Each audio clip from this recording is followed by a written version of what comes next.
आ गए मेरी मौत का तमाशा देखने। अब मुझे लटका देंगे, जुबान ऐसी बाहर आएगी, आंखें बाहर आएगी, थोड़ी देर लटकता रहूंगा, फिर ये मेरा भाई मुझे नीचे उतार देगा, फिर आप चर्चा करते घर चले जाओगे, खाना खाओगे, सो जाओगे। तुम्हारी ये नामर्दानगी, बुज़दिली एक दिन इस देश की मौत का तमाशा इसी खामोशी से देखेगी। कुछ नहीं कहना मुझे, तुम्हें कुछ नहीं। तुम्हारी जिंदगी में कोई फर्क पड़ने वाला नहीं। अंधेरे में रहने की आदत पड़ी है तुमको, गुलामी करने की आदत पड़ी है। पहले राजा महाराजाओं की गुलामी की, फिर अंग्रेजों की, अब चंद गद्दार नेताओं की और गुंडों की। धर्म के नाम पर ये तुम्हें बहकाते हैं, तुम एक दूसरे के गले काट रहे हो। काटो काटो। ऊपर वाला भी ऊपर से देखता होगा तो उसे शर्म आती होगी, सोचता होगा मैंने सबसे खूबसूरत चीज बनाई थी, इंसान।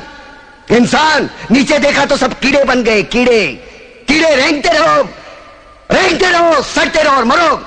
आए और गए, खेल खत्म। क्यों जिए मालूम नहीं, क्यों मरे मालूम नहीं। कलम वाली बाई क्रांति लाना चाहती थी, कलम के जोर पर काले वर्तमान को खत्म करना चाहती थी। कौन समझा उसकी बात को? सच साले मुर्दे, जिंदा लाशें किसे जगाती वो?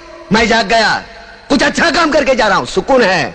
लेकिन ध्यान में रखना, तुम्हारी ये खामोशी कल तुम्हारे बच्चों के लिए रोना बन जाएगी। ये कानून वाले, वर्दी वाले नेता, इन्होंने अपना ईमान बेच दिया। एक दूसरे को जलाते वक्त तुम्हारा ईमान कहां गया था? भाड़ में।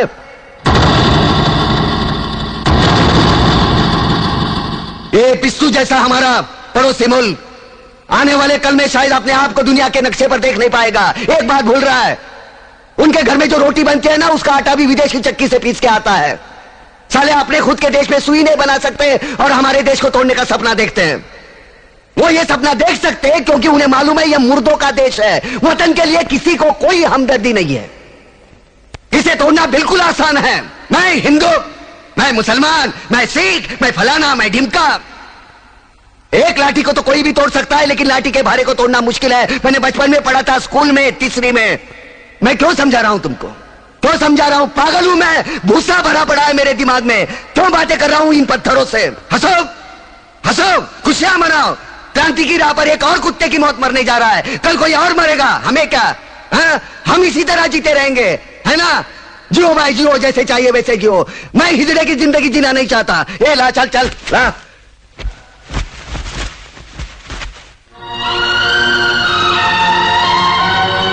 ठहरो, ये फांसी नहीं हो सकती। उन देशद्रोहियों के खिलाफ जो सरकार को सबूत मिले हैं, उससे साबित होता है कि प्रताप ने उनको मारकर देश का उद्धार किया है। इसलिए भारत के राष्ट्रपति ने उसकी सजा माफ कर दी है। ये रहे उसके कागजात।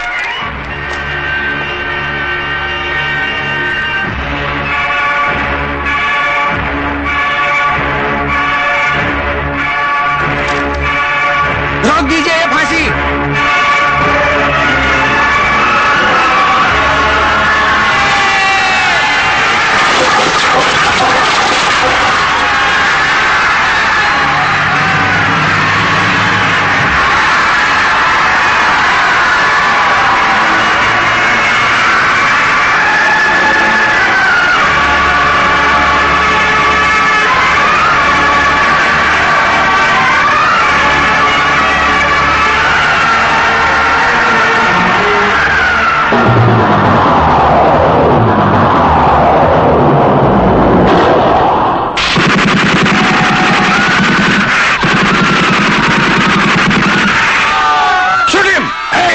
कमिश्नर, लाशों के ढेर बिछा दूंगा अगर हमारे बीच में आया तो।